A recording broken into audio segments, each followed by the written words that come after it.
فقلت استغفروا ربكم إنه Hello and assalamu alaikum. Today I will be taking you guys along with me to clean my garage.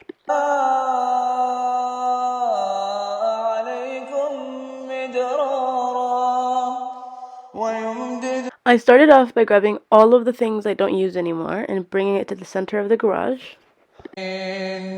ويجعل لكم جنات ويجعل لكم أنهارا ما لكم لا ترجون لله وقارا وقد خلقكم أطوارا, as well as organizing a few of the pieces I do use, putting them back on the shelves. وجعل القمر فيهن نورا وجعل الشمس سراجا والله أنبتكم من الأرض نباتا ثم يعيد. After I finish organizing everything, I want to donate the things I don't use and throw out the things that are garbage. فقلت استغفروا ربكم إنه كان غفارا يرسل السماء عليكم مدرارا ويمددكم بأموال وبنين ويجعل لكم جنات ويجعل لكم أنهارا. Once everything was done and clean, even my cat Kobe wanted to play.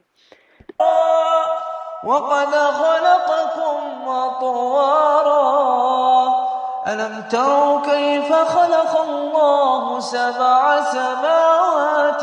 I also decided to clean the stairway. I started by taking off the carpet and brooming it, and then I vacuumed the carpet. وجعل الشمس سراجا والله أنبتكم من الأرض نباتا ثم يعيدكم فيها ويخرجكم إخراجا فقلت استغفروا ربكم إن. I then started to clean a few of the garage items, like my garbage and food compost bins, and recycling bins, and of course, my grocery carrier.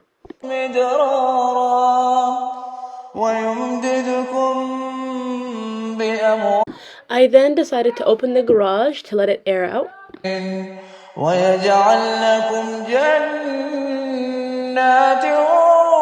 ويجعل لكم أنهارا ما لكم لا ترجون لله And here is the final product. I then decided to put some oud on in the garage so it could also smell really good.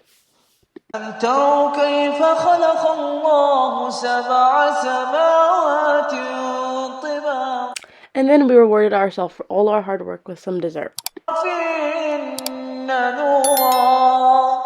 وجعل الشمس سراجا